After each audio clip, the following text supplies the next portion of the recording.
Muy buenos días, queridos amigos. Aquí los saluda Janet Noltenius de Casa de la Cultura El Salvador en Washington, D.C. Y este día tenemos el placer realmente de llegar a presentarles al ganador del primer concurso interoceánico de poesía, Claudia Lars. Es para nosotros que hemos sido parte de un grupo maravilloso desde Barcelona. Cuando se habla de un concurso interoceánico, la verdad que nunca nos imaginamos que íbamos a llegar a todas estas partes del mundo, y así ha sido. La Red de Literatura Salvadoreña en Barcelona es un grupo que ha estado por muchos años empujando la literatura, gozando de ella y aplaudiendo a todos los poetas, no solamente salvadoreños, sino que catalanes, españoles, de todos lados que han participado de sus eventos. Tienen ellos un canal de YouTube y los pueden encontrar como Red de Literatura Salvadoreña en Barcelona. Y estos también han creado la escuela Amparo Casamalguapa. Esa escuela tiene todo tipo de actividades que a muchos de ustedes en nuestro público les pueden interesar porque tienen talleres en línea y momentos de aprendizaje. Otro de los grupos que está trabajando con nosotros en esta aventura interoceánica es la editorial Los Impisto del Salvador. Ellos son los que van a publicar el libro de este ganador del primer concurso, Adelmar Ramírez, y ahí está Adelmar. Y vamos a poder realmente empezar una serie de publicaciones debido a este ensayo entre Barcelona, El Salvador, Washington, D.C. y, por supuesto, todas las otras personas del mundo que nos están oyendo. Quería nada más explicarles también que para llegar a este ganador tuvimos a un jurado, y el jurado de este concurso está en parte en Barcelona, en parte en El Salvador y en parte en Washington. Así es que de las personas que han trabajado en esto está Carlos Cañatinarti, Susana Reyes, que es parte de la Fundación Claribel Alegría, José Andrés Naranjo Mos, Rosa Sánchez Girona, Mauricio Orellana y, por supuesto, la presidenta del jurado, Nuria Martínez Bernis, que está aquí con nosotros. Nuria, bienvenida. Qué alegría tenerte. Porque vamos a poder darles a todos ustedes el placer de conocer a este gran ganador. Pero les voy a decir algo sobre Nuria y después les digo algo para que les quede el entusiasmo de Adelmar. Nuria Martínez Bernis, ella es de Barcelona, es una poeta catalana que escribe tanto en catalán como en español.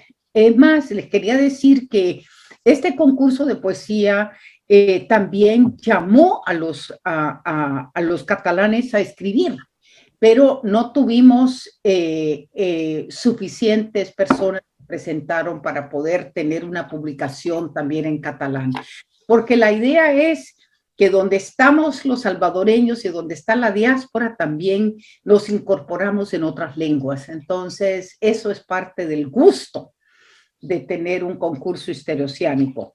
Y Nuria empezó su trayectoria con un libro que se llama La acróbata tampoco no ensortirá Ilés. La Magrana recibió el premio Amadeu Oller y el premio literario memorial Ana Dodas. Y otro poemario es Quantes mentiras fan una sola veritat. ¿Cuántas mentiras hacen una sola verdad? ¿Verdad?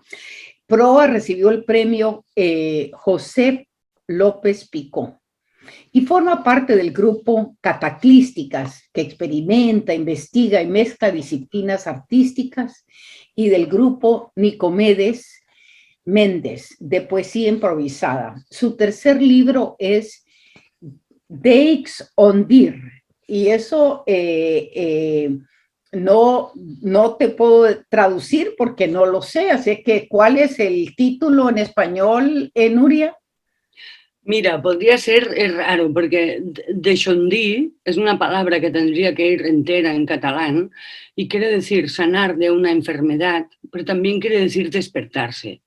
Con lo cual, diría, pero también es el deje del don de decir, que no deja de ser el libro, el sitio donde dejas las cosas, lo que dejas donde dices, que es el libro. Yo partí la palabra, ya es rara, en catalán ya es rara, no es una palabra común, tienen que buscarlo en el diccionario, pero encima, metiéndola así como dividida, aún crea más confusión. Pero se trata de un juego de palabras que también tiene un punto de toreo, porque el deje, la querencia de un toro, el deje y la querencia es lo mismo, o sea, que el deje del don de decir, o sea, es la querencia de donde dices la cosa, que no deja de ser el libro.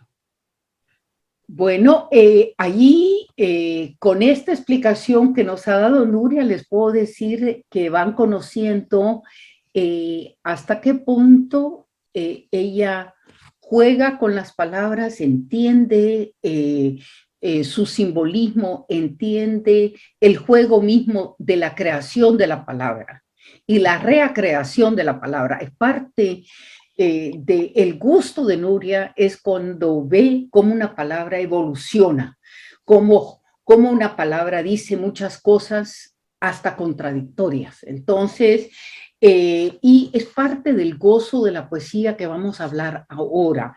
Y su última publicación es con Martí Sales, es Alcohols, aproximación a las graus. No sé qué será graus, pero aproximación a las... A los grados, a la graduación del alcohol. ¡Ah! Está jugando con los grados, alcohol y los que grados reúnen el tema del alcohol. Ah, bueno, el tema del alcohol. Entonces, con eso vamos a tener que tomarnos el primer vinito esta noche, ¿verdad? Eso. Y quería decirles entonces, ya les presentamos a Nuria y ahora el plato principal, que es Adelmar Ramírez. Para nosotros aquí en Estados Unidos es un placer que el ganador de este concurso haya nacido en El Paso, Texas. Él es un producto de la migración. Entonces, y eso es lo que somos las diásporas, que estamos por el mundo, ¿no? Y somos productos híbridos.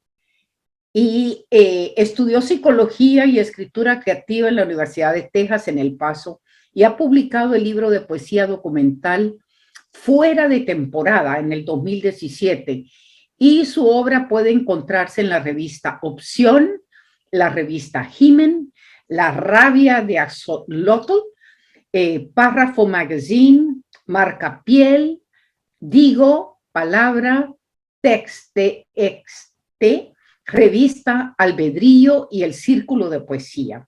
Fue finalista en los premios Fundación Low en el 2013, Juan Ramón Jiménez en el 2020 y del concurso de podcast IMER, Instituto Cultural Mexicano en Washington, en el 2021. Y actualmente es candidato a doctorado en UCLA. Bienvenido, Adelmar. Bienvenido porque el ganador de este concurso es un libro tuyo que se llama Presta Nombres. Así es que estamos prestando nombres. Y Nuria, bienvenido nos tienes aquí listos a oír sobre ti, pero Nuria es la persona que va a hablar de tu poesía y va a dirigir un poco este diálogo. Adelante, Nuria. Vale, muchas gracias, Janet. Mira, lo primero que te querría pedir, si tú quieres, es que nos leyeras ya directamente un poema, porque hemos creado como mucho enigma y prefiero escucharte a ti. Exacto, ¿hay algún poema por el que deba empezar? No, tú mismo, lo que quieras. Vale. De hecho, antes de empezar a leer el poema, tengo que compartir que estaba leyendo, de hecho, algunos poemas sobre Nuria, y uno que me encantó se llama Despertar del Mundo. Me parece que, digo, a Nuria no la conocía, no sabía que existía como persona, pero es curioso cómo ese poema siento que se conecta muchísimo con el primer poema del libro, Despertar del Mundo, ¿no? Porque el primer poema del libro se basa un poco sobre mi abuela materna, que ella falleció ya bastante grande. Pero recuerdo, tengo una impresión de ella en la que, bueno, ella en los últimos años de su vida estuvo en cama y había que moverla de un sofá a la cama, etcétera. Entonces, pero en una de esas ocasiones me tocó a mí hacer eso y recuerdo que cuando la cargué escuché el crujir de sus huesos. Y me pareció que, no sé, me quedé con eso. No sé si les ha pasado que hay como un instante que te doble el cuerpo, que lo sientes en todo el cuerpo. Y pensé, ¿cómo verá ella el mundo a sus 95 años? ¿Cómo verá ella el mundo, no? ¿Cómo verá ella sus últimos días? Porque ella estaba pues, muy consciente, obviamente, de su final. Y creo que ese es el despertar del mundo. Creo que ese fue el despertar del mundo de mi abuela. No sé en qué momento quizás ella se dio cuenta de eso, cómo empezó a vivir eso. Pero no sé, ella hablaba poco, así que nunca tuvimos una conversación muy profunda sobre eso, pero eran los pocos gestos y las conversaciones que teníamos que se me quedaron grabados y un día me senté y escribí este poema que se llama A merced de pocos bríos. A merced de pocos bríos festejará 95 primaveras con huesos crespos y sensibles ganas de aplazarse. Vuelta pura extremidad, ella testigua la dispersión como un descubrimiento prematuro de lo arbitral, cargando una sonrisa que ha agotado ejemplares.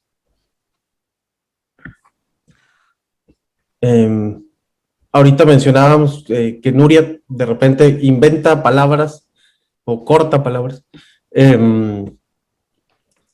Hay una palabra arbitral. Arbitral me parece que es una forma muy vieja de decir arbitrario, pero no sé por qué arbitrario, me sonó arbitrario quizás. Y entonces esto me pareció que es algo muy viejo, una usanza antigua del lenguaje, me pareció como algo muy nuevo. Entonces, bueno, es solo como una palabra que me gusta, de repente cuando la leo me emociona, no sé. Sí. Yo tengo la sensación a veces como poeta que tengo palabras que obsesiono, que no sé por qué, como me pasó en Deixondí, pero me pasó con otra palabra que es cruspir, que cruspir en catalán quiere decir comer pero con mucha ansia, y era cruspí, y era difícil colocarla en los poemas, ¿sabes? Y te dabas cuenta que iba saliendo, en todo poema va saliendo, que si deixondí, que si cruspí, palabras raras que también quizás las has recuperado tú, pero por una obsesión rara, no sé, pero son palabras que obsesionan, que acaban al final como encontrando el sitio, como cualquier palabra de un poema, encuentro yo. Y no sé, yo te preguntaría, por ejemplo, no sé qué tardaste tú a hacer el prestanombres, porque lo veo como está todo como muy bien hecho, muy cerradito, que ya todo el panorama está súper bien ordenado. Yo no te diría, no tengo nada que decir, nada, ni una coma, está todo súper compacto. Sabes que bueno, no sé si es una moda o simplemente es el azar que me ha llevado a libros de títulos muy largos, pero extremadamente largos. Hay un poeta también juarense que se llama Jorge Humberto Chávez y tiene un título de un poema súper largo, algo como te diría que fuéramos a llorar al río, pero ya no hay río ni llanto. Me parece que ese es el título del poemario. Una disculpa a él si le cambié alguna palabra, pero bueno, en fin, creo que ese es el problema, ¿no? De los títulos tan largos que de repente uno más o menos se puede acordar o no. La palabra prestanombres me gusta porque, bueno, hay una idea constante en el libro que es el del nombre, cómo nombrar una cosa. Pero bueno, entre bromas, un amigo, Leo, me decía, me cuestionaba un poco el título del libro y me decía, bueno, se llama Prestanombres y el subtítulo es Cómo evadir al fisco. Y bueno, el libro no se trata sobre cómo evadir impuestos, pero creo que la idea de evasión, no lo había pensado, la idea de evasión también es algo que ocurre, la evasión de todo, la evasión de la muerte, la evasión del amor, de la evasión del lenguaje también, porque como tú decías, de repente esas palabras que a uno le gustan, es difícil colocarla, es como de repente se siente forzada o no sé, y hablando de palabras, de hecho, me gustaría leerles el segundo poema, que se llama Polisemia. Precisamente es sobre esto, sobre una palabra compleja que quería meter en un poema. En fin, el poema es Polisemia. La coincidencia léxica entre escatología, siendo el estudio de los excrementos, y escatología, otroras creencias religiosas sobre el más allá o las realidades últimas, otorga a la deidad su signo más exacto, más íntegro, la deyección.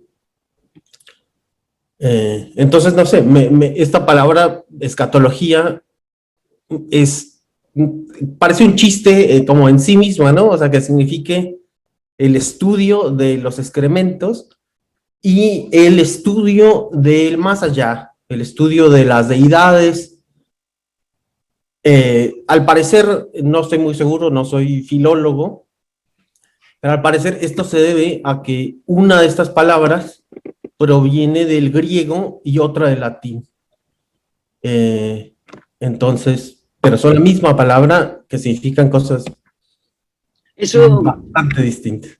Del Mario, eso por ejemplo, hay una palabra que también me obsesionó muchísimo, que es, hablando de lo común, que lo común puede ser vulgar, porque está en todas partes. El común también es todo lo que nos une a todas y a todos, que me parece bastante extraordinario cómo evoluciona capa la vulgaridad.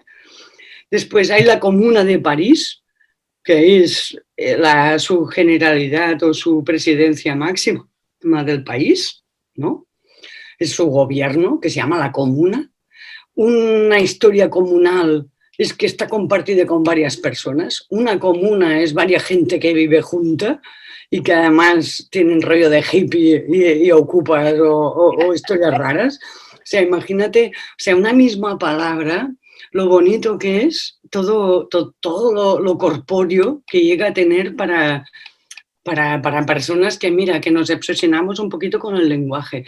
Pero no se trata de obsesión, se trata de es como diría que es como un juego. Y yo a ti, no sé, es como que noto que, ostras, yo cuando te he preguntado, ¿cuándo tardaste de hacer todo esto? Porque está súper compacto. Y es como un juego, pero ya súper interiorizado. Ya no estás solo, venga, me dejo ir aquí, venga, hago la primera de cambio. No, aquí hay como una intensidad y hay como una exigencia personal que me parece bastante increíble.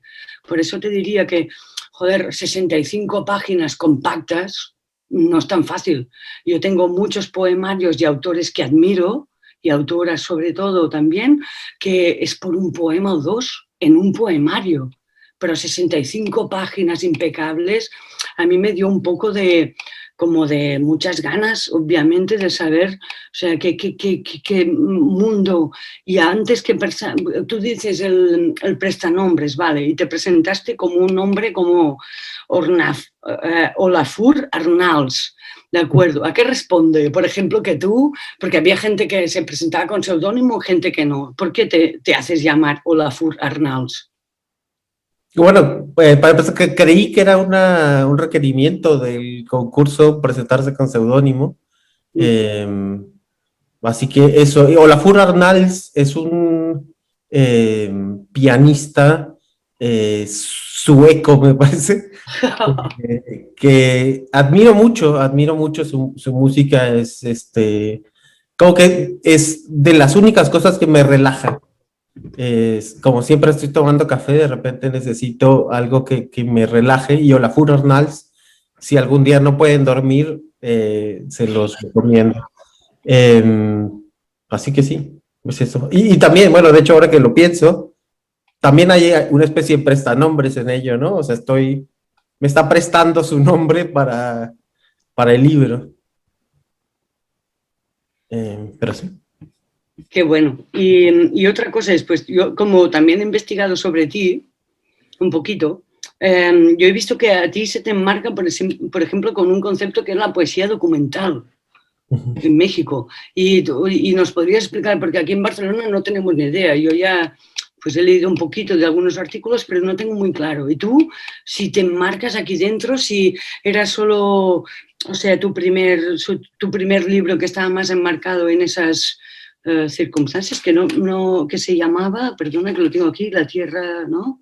Fuera de temporada. Eso.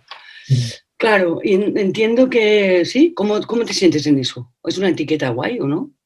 Bueno, de hecho, perdón que no contesté tu pregunta anterior, que cuánto tardé escribiendo esto. Sí.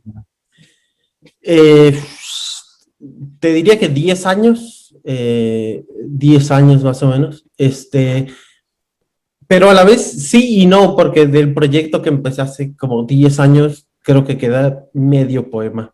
Realmente es una cosa que ha cambiado muchísimo, pero quizás ese medio poema sostuvo algo de lo que pensé hace 10 años. Y bueno, conforme a lo de la poesía documental, no, el primer libro que hice, que se llama Fuera de temporada, es lo que podría llamarse poesía documental, que es decir, investigar algo, investigar un tema, y a partir de ese tema escribir poemas, mezclando de repente información factual, estadísticas, qué sé yo, con poesía. La verdad es que copié un poco de eso de William Carlos Williams. Tiene un poemario que se llama Patterson, y él lo que hizo en Patterson fue ir recolectando noticias del pueblo y escribir poemas sobre las noticias. Entonces, sobre Ciudad Juárez, yo crecí en Ciudad Juárez, y lo que hice fui a la hemeroteca, consulté periódicos durante más o menos 15, 20 años, y Me refiero a la temporalidad de los periódicos, no al tiempo que me dan. Y bueno, a partir de noticias, mi intención era, en Juárez, ustedes sabrán, se es conocida por una violencia terrible que azotó la ciudad por muchos años y que sigue azotando. Y bueno, pero me pareció que los medios de comunicación de repente es como lo único de lo que hablan. Es la única cara de la ciudad que aparece, que conocen otras personas. Y mi intención era encontrar noticias que no tuvieran nada que ver ni con feminicidios, ni con narcotráfico, ni con... Encontrar noticias, ¿no? Entonces me encontré con noticias como que Juárez tiene el récord Guinness de el bebé más gordo del mundo. O que tiene la mayor cantidad de abrazos de personas abrazadas por un minuto, con 15,000 personas. Entonces, eso nadie habla de eso, ¿no? Porque es más, vende más lo sangriento, qué sé yo. Pero bueno, entonces recolecté estas noticias y escribí algo sobre las noticias. En cuanto a eso, es de alguna manera poesía documental, de repente aparecen gráficas y en fin. Pero decidí hacer algo totalmente distinto para este segundo libro. Es curioso, y es curioso ahora que lo pienso, porque cuando me decidí escribir un libro sobre Ciudad Juárez, ese libro de poesía documental terminó diciendo mucho sobre mí, me parece. A pesar de que trataba de hablar sobre otra cosa, esa otra cosa me hablaba mucho de mí.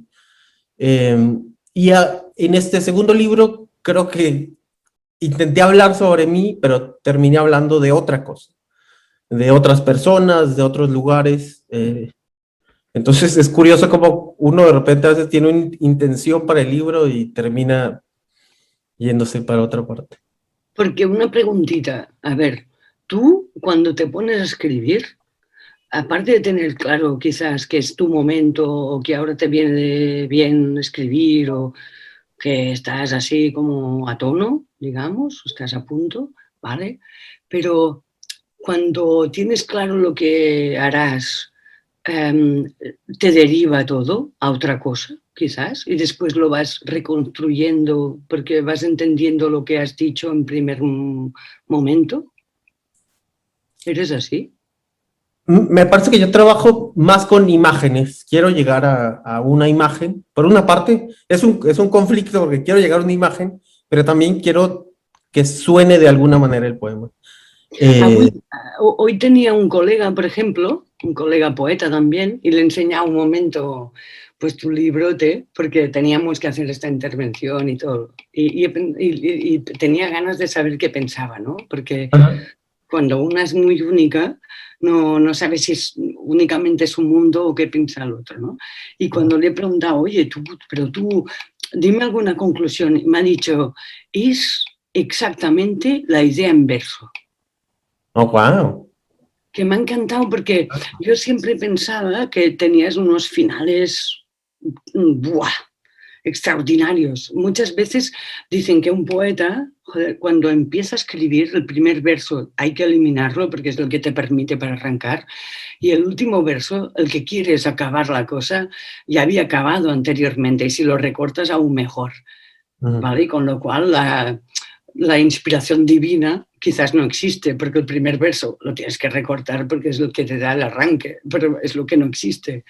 Y después lo cortas, ¿vale? Y cuando me dijo, es la idea en verso, con inicio y final, y digo, claro, porque yo notaba que es muy fácil empezar algo, a veces con poesía, hay un poco como de patilla, ¿sabes? De que, bueno, que todo por el medio vale, pero lo importante es que todo sea tan compacto y para mí, por eso te preguntaba cuánto tiempo, porque yo estuve pues un mogollón de años haciendo el último libro que era el de Shondi, que es el del deje del don de decir, que es el que más estoy orgullosa de ello, porque es ahí donde metí toda mi personalidad real, ¿no? Y ahí me fundí, me pasaron cosas, lloré, lo cambié, volví a hacerlo, no sé, volví a hacerlo y todo era como un sufrimiento, ¿no? Para mí es bonito escribir, pero también es durísimo. según cuál es la exigencia de cada uno. Y digo que eso, y después también te quería dar solo unas referencias claras. Por ejemplo, él enseguida cuando te leyó dijo, ¡guau! Me parece a César Vallejo. Yo no sé si has leído a César Vallejo. Sí, sí, claro. Bueno, pues dijo, de entrada, o sea, los tres primeros poemas ha dicho, ¡guau! Súper César Vallejo. Digo, qué bueno. Y me ha hecho ilusión porque para mí también es un autor que me encanta su imaginario y que es súper personal y especial, ¿sabes? Y después también pensaba mucho en Haroldo de Campos, que no sé si lo conoces o no, que es brasilero, pero vaya tío, me perturba un poquito todo su imaginario, pero lo veo como esa cosa que un poemario no se funde de una sola vez, sino que yo a ti te voy a leer el mismo poemario quizás más de 80 veces. Wow. Eso es lo que me gusta, porque voy a crecer con él. Y es lo que me hace Haroldo de Campos, que en un principio no entiendo nada y de golpe y porrazo lo entiendo todo. Pero es al cabo de, yo qué sé, 10 lecturas. Y porque he dado mi convencimiento. Aunque lo tuyo es más clarividente, porque es resolutivo en cada caso, pienso que tienes ese enigma de que eso no se acaba en una sola lectura. Y que no hay nada que sobre. Y que nadie te diga que tienes que cambiar ni una coma ni un párrafo. Porque creo que lo tienes demasiado pensado ya. Wow. Pues fíjate que no sé si está muy pensado, pero me gusta de repente, volviendo a la idea de prestanombre, me gusta tomar lenguajes de otra parte. Por ejemplo, de las matemáticas y hacer de las matemáticas un poema.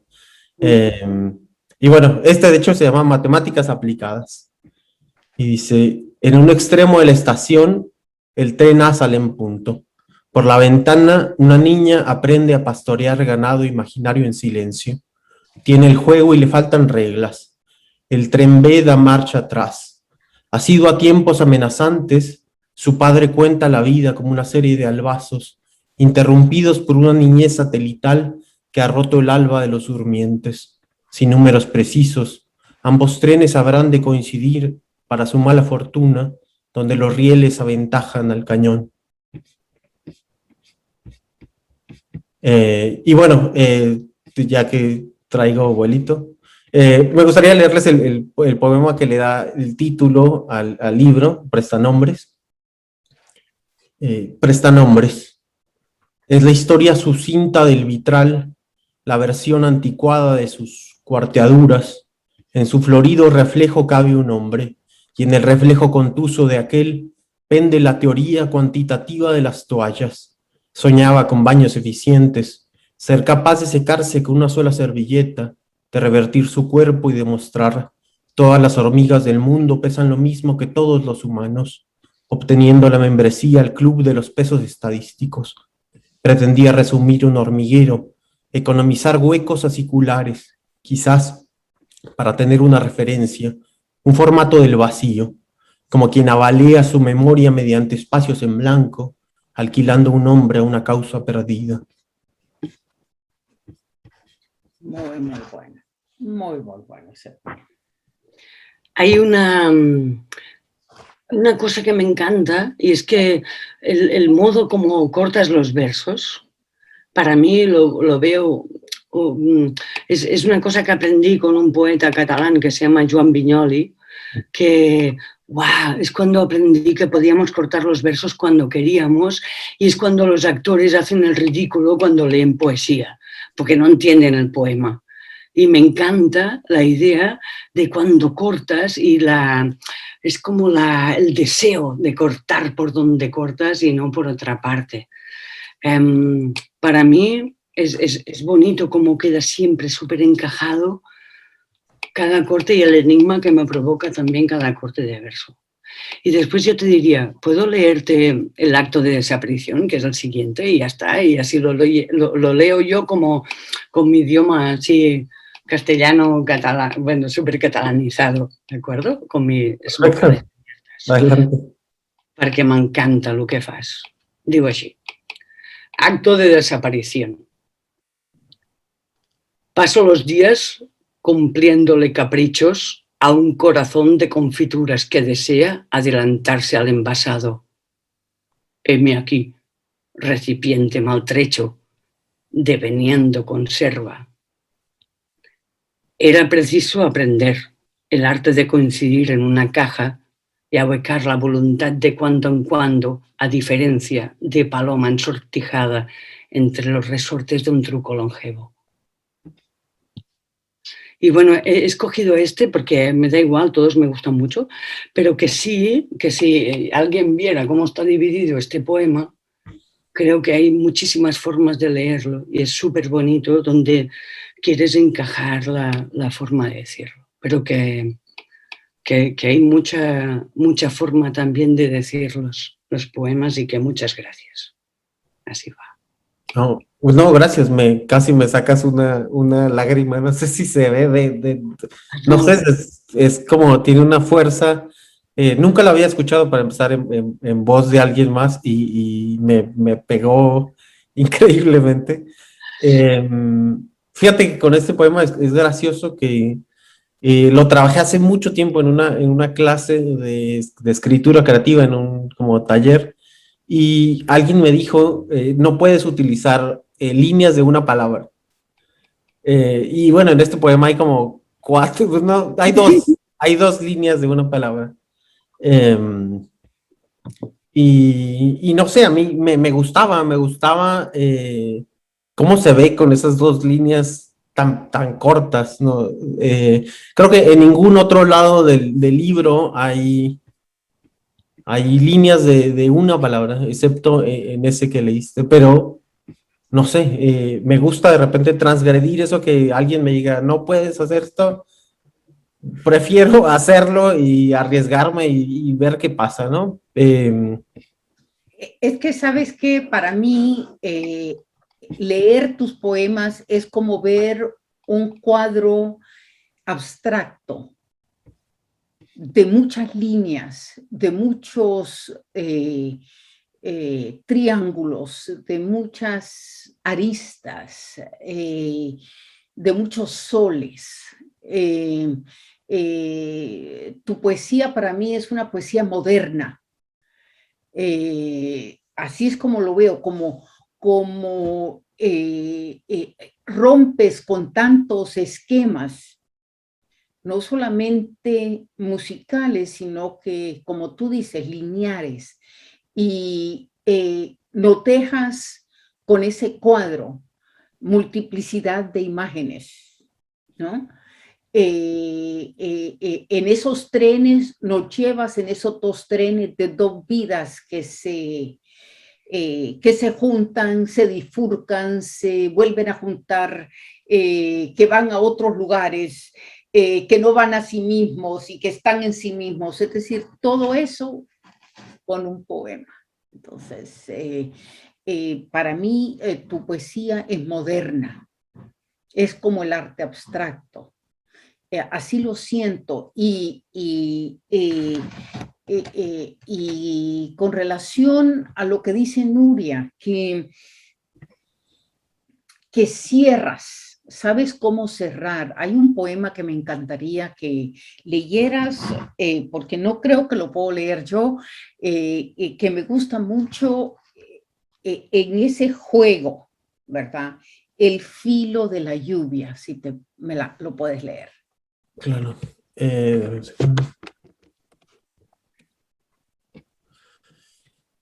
El filo de la lluvia. El filo de la lluvia en este cuadro apaga la luna. El truco del agua es afianzarse en el aire o suspender los puntos aleccionándonos sobre el arraigo, a sabiendas que el mojarnos hará del llover un acto inocuo en una cárcel improvisada bajo el kiosco. Esto desembocaría en argumentos sobre si correr bajo la lluvia moja menos que caminarla, La respuesta pulimenta la prisa ocasional. El estrellarnos contra las gotas no significa sino ceder un refugio. Gracias. Para mí has jugado en cada una de esas líneas. Nos empujas a ver cómo todo lo que hacemos y lo que somos tiene perspectivas diferentes. Y entonces ese poema es una síntesis de esas perspectivas diferentes, ¿no? Asimismo, tienes una facilidad de ponerle movimiento a lo estático. Es decir, esa lluvia que tiene movimiento, ese kiosco que se mueve con el andar y con el correr y con las redefiniciones. Es decir, que es solamente una muestra de eso, como si vemos en ese poema ese cuadro, esa imagen multiplicada como un prisma, cuando el sol da un prisma y cambia los colores y los mezcla. Entonces, ese es uno. Es curioso que digas eso porque ese poema, el de El filo de la lluvia, es algo que se llama écfrasis. Écfrasis es, bueno, no estoy muy seguro de explicarlo, es tomar una imagen real y convertirla en palabra. Básicamente, esa sería mi definición de écfrasis. Y bueno, en fin, encontré una imagen en internet que era, es como una sala de estar, y hay un perro tirado y hay como lluvia adentro de la sala de estar, pero está detenida. Y bueno, me gustó mucho la ilustración, y pensé, bueno, de hecho escribí este poema, el del filo de la lluvia, lo subí hace mucho a Facebook, pero lo que hice era que tomé esa imagen y puse este texto sobre la imagen. Fíjate que es la idea hecha poesía, que es lo que yo estaba hablando, o sea, que Janet tiene una misma percepción, pero lo explica de modo distinto, aunque es la misma cosa. Por eso la cosa esa de, joder, tan compacto, que todo está, ¡pam!, es la idea y realmente hecha poesía. Pero poesía, ¿qué quiere decir? Para mí, poesía es esencia, nada sobra, es que es tan exhaustiva, que cuando digo poesía es que está tan vaciada que es la esencia. Y eso es lo que yo te preguntaba a ti por cuánto tiempo, cuál es la obsesión y todo el rollo, porque es que pienso que justamente es lo mismo que estamos hablando. Es que hay una concentración allí que notas como si fuera una pastilla de caldo que te están dando en el supermercado. Poética. Bien hablando. Me gusta la metáfora. Puedo leerles, creo que uno de mis poemas favoritos del libro. Eso, adelante. Vale, se llama Paradoja de Schrödinger. Colocas a un gato en una caja, sabiendo de antemano que a ella no le gustan los gatos. Dentro se deja un matraz con veneno y sustancia radiactiva. Se alista un cronómetro y los rasguños marcan la caja por dentro. Ahí radica la paradoja, en esa salpicadura privada de hábitat. El hecho de observar modifica el cuerpo superpuesto al universo, donde el fruto son cabellos pasteurizados sobre la piel, mientras que la relación entre el observador y el sistema son apenas números blandos. La cuántica indica que al abrir la caja la mujer no estará, y eso solo podrá significar una cosa. El científico se ha cansado de repetir el mismo experimento. Así, un buen día cuelga la bata blanca, deja el gafete sobre la mesa y se despide afectuosamente de su esqueleto. Me encantó. Me he reído. Ese poema le puse en inglés fun, porque es el descubrimiento del descubrimiento y que lo acabas con ¡bam! se despide afectuosamente de su esqueleto. Eso fue brillante, brillante, porque, bueno, mientras que la relación entre el observador y el sistema son apenas números blandos. Ahí está lo de la matemática tuya, de lo exacto que dice Nuria, de lo... porque la matemática es realmente cómo hemos querido medir el universo inmedible, el infinito, encerrar ese infinito que no hay manera de encerrarlo. Y acaba uno por encerrarse en sí mismo y ver a su propio esqueleto, a su propio ser, a su propia neutrino que somos, ¿no? Entonces, es un ejemplo de tu arte de hacer filigrana pura, exacta. Entonces, gracias. Bueno, del mar quizás estás creciendo como un globo aerostático y estás ya nunca más volverás a la tierra. Pero bueno, yo sé que tienes suficiente imaginación para imaginar que tocas de pies a tierra. Y yo sí que te diría que te aseguro que el jurado ha sido súper honesto, o sea, era realmente lectura primordial de lo que toca y no toca a cada organismo. Sí que tenemos la sensación de, yo para mí, como si tuviéramos un nuevo amigo, que tengo muchas ganas de que vengas aquí a Barcelona, intentaré hacer lo que pueda, o sea, voy a estar en contacto contigo para que vengas y presentes el libro o lo siguiente o lo que pueda pasar con tu vida, que siempre que cuentes con nosotras, porque vamos a hacer una cadena que no te vamos a olvidar al revés, ¿sabes? Serás una de nuestras, uno de nuestros enfants terribles y súper felices de poder organizar todo lo que haga falta. Y para mí lo más importante de todo es que he descubierto un poeta y que soy ultra feliz. O sea, me siento orgullosa. Y suerte del concurso, de poder leer. Había personas también que apuntaban muchas maneras, muy guapo, pero es que a mí como tu cerebro se relaciona con el papel y con la letra y con lo que acaba determinando y tu pulcritud, diría yo, es excepcional verlo. Y es un gustazo leerte y que lo pienso recomendar a todo el mundo. Y me encantaría que yo ahora cuando tenga el librote, porque a ti te van a tocar unos cuantos ejemplares, pero a mí también me van a tocar algunos, pero mi idea de tus ejemplares es que los voy a repartir para todas las editoriales que crea que para tu próximo libro estás ahí a demanda de lo que necesites, porque, y no sé,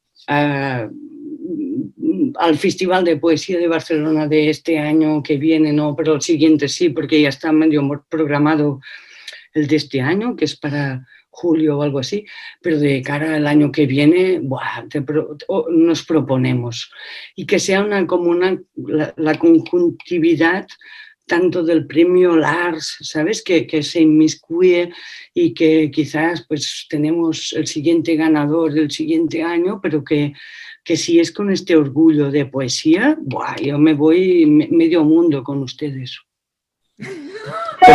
Te lo agradezco de todo corazón, la verdad es que me emociona mucho escucharte. Y la verdad es que yo me hice fan instantáneo de ti y con algunos poemas, digo, leí quizás 15 poemas. Y bueno, creo que mientras leía te copié un poco porque veía que mientras tú leías en tus videos movías mucho la mano. Pero siento que de alguna manera uno proyecta también lo que está leyendo con las manos, así que te copiaba un poco por acá abajo del escritorio. Pero sí, ¿no? Y un gusto también Janet, muchas gracias por tu lectura. Me emocionó ver mucho también todos los apuntes que hiciste, todas las hojas que doblaste del libro. Generalmente, qué sé yo, cuando me gusta un libro, doblo 3, 4, 5 hojas. Vi que doblaste todas las hojas del libro, hiciste una bola. No sé, te lo agradezco. Bueno, miren, les quiero también decir que tenemos alguna gente en línea que los quiere saludar. Desde Washington está Ivonne Rivera, que dice muchas gracias por este excelente programa. Yolanda Alcorta, ella trabaja con un grupo que se llama Raíces Latinoamericanas y también promueve poetas de toda América Latina. Ivonne estaba sintiendo mucho y te aplaude el hermoso poema inspirado por tu abuela, ¿verdad? Blanca Cedillos, también de Washington, dice: Adelmar, me gusta tu nombre, lo asocio con Más allá del mar o A través del mar. El poema dedicado a tu abuela me conmovió. Gracias por compartirlo. Por ese poema y por otros más tienes un merecido premio. Te felicito. Gracias. Rolando Costa ha estado con nosotros. Dada Girvier está: hola, mi nombre es Josefa Castro de España, pero actualmente vivo en Francia, París. Sufro de una enfermedad. Esta es una persona que anda buscando donaciones, ¿verdad? Así es que uno nunca sabe quién va a estar en línea pero para nosotros en Casa de la Cultura El Salvador ha sido un verdadero placer ser parte de este esfuerzo interoceánico que nos ha permitido conocer a Nuria y nos ha permitido conocer a otros y conocerte a ti, gozarte y decir que la poesía, y fíjate, es interesante como lo dice esta amiga Blanca Cedillos, que dice: de tu propio nombre, Adelmar, y todo lo que eso significa. Es cabal poéticamente que este primer concurso interoceánico haya sido ganado por ti en todos los sentidos. Y con eso cerramos este conversatorio y este placer de celebrarte. Y como dice Nuria, una vez estás enganchado, no te vamos a soltar. Muchísimas gracias a Nuria por esa dedicación y ese amor que nos ha dado de tenerte con esta visión tan incisiva, siendo jurado y la presidente del jurado para este concurso. Te lo agradecemos muchísimo y, por supuesto, felicitaciones de nuevo por prestanombres, y vamos a gozar ese prestanombres y lo voy a seguir marcando porque eso es lo que hacemos los que nos enamoramos de tus palabras. 64 páginas. 64 páginas, así es que, y 64 reflexiones de ti, refracciones de ti, luces de ti y colores de ti. Así es que muchísimas gracias a los dos y a todo el público, y decir que vamos a estar, este conversatorio va a estar en YouTube también, y para que lo celebren a diferentes horas, ya que hemos estado a las 9 de Los Ángeles, a las 6 de la tarde en Barcelona y a las 12 del día en Washington. Muchísimas gracias.